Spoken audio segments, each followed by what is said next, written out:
So today we got some spec and announcement leaks about the Canon EOS R7, and it's coming sooner than we thought. And it's even better than we thought. So this is the type of story that I love to bring to you guys because I know that it's going to make a lot of people happy, and also this is seemingly very reliable. This story comes from Canon Rumors and it's ranked as a CR3. So first I will start off with the specs of the R7, then I will talk about the announcement and when we can expect it, and also apparently there's another RF APS-C camera coming along with some lenses, all at this major announcement.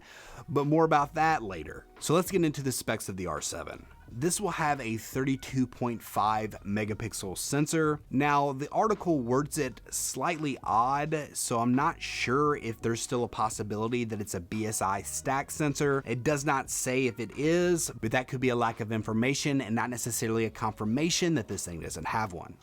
Either way, the big spec here for wildlife photographers and sports photographers, this is going to be your dream camera because this will shoot 30 frames per second in electronic mode and 15 frames per second in mechanical mode. So this is an absolutely insane spec here. I know a lot of people will be very excited. It does sound like this is basically going to be a APS-C R3 or maybe even an APS-C R1 depending on how you want to look at it.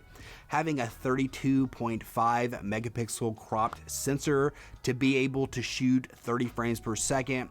Wildlife photographers are going to absolutely love this thing. I know a lot of people are going to be smiling ear to ear when they hear about this. I'm personally very excited for you guys. I'm not a wildlife photographer, but I know a lot of people have been looking forward to this. I'm very happy that you're going to be getting the specs that you want. This will also have dual SD2 cards, meaning that you should be able to use this in a professional environment and make sure you can back up your files. So I know it doesn't have a CF Express Type B card, and that may be a disappointment to some people.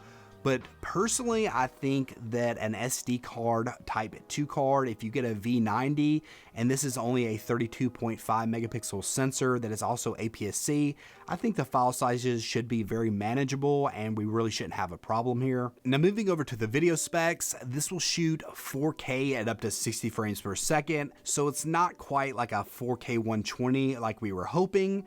That being said, I'm wondering if it's going to be downsampling this 4K from the 32 megapixels.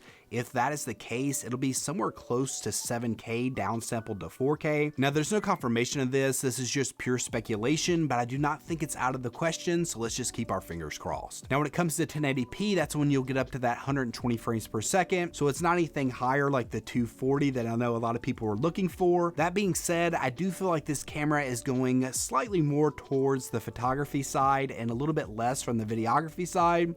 That's not to downplay that this is going to be a very powerful video camera as well. It's just to say that it looks like their primary target market is going to be the professional wildlife and sports photographers. Moving on, another capable video spec is that you are going to be able to get C-Log 3 in this camera, meaning that you should be able to push the dynamic range as much as you can out of this camera. It will also have their HDR PQ in it. Now, I personally don't know many people that use it, but at least it's in there as an option. This camera will also have IBIS, which will be very interesting to see how far they can push the IBIS in this camera, especially considering that the RF mount is a larger mount. With an APS-C sensor, you should get plenty of room to move around, but even if it's just as good as the R5 and R6, that will be very impressive. Now, as far as announcement goes, this original article did say June/July announcement, but I'm wondering if that is actually going to be their release, because the next day they actually said that these are going to be getting announced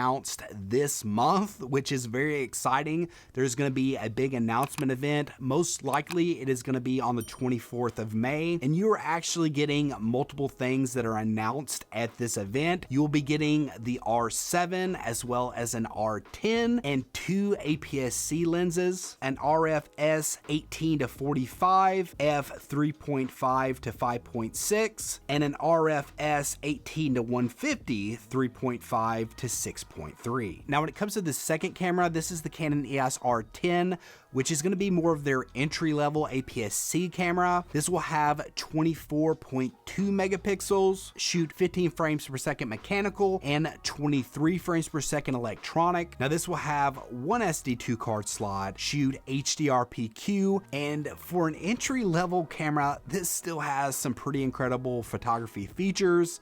I know a lot of people are going to be excited about these cameras. This event sounds like it's going to be amazing. Coming up, supposedly the 24th of May. Let's hope there's no more delays with this thing. Hopefully these things will be announced shortly and then maybe even released shortly. I do think that maybe close to like the end of July timeframe before this thing actually ships. But what are you thinking about this event? Drop in the comment section below and let me know. Are you as excited as I am? Do one of these cameras sound like the camera for you? If you've liked this video, be sure to give it a thumbs up and consider subscribing. And until next time, peace.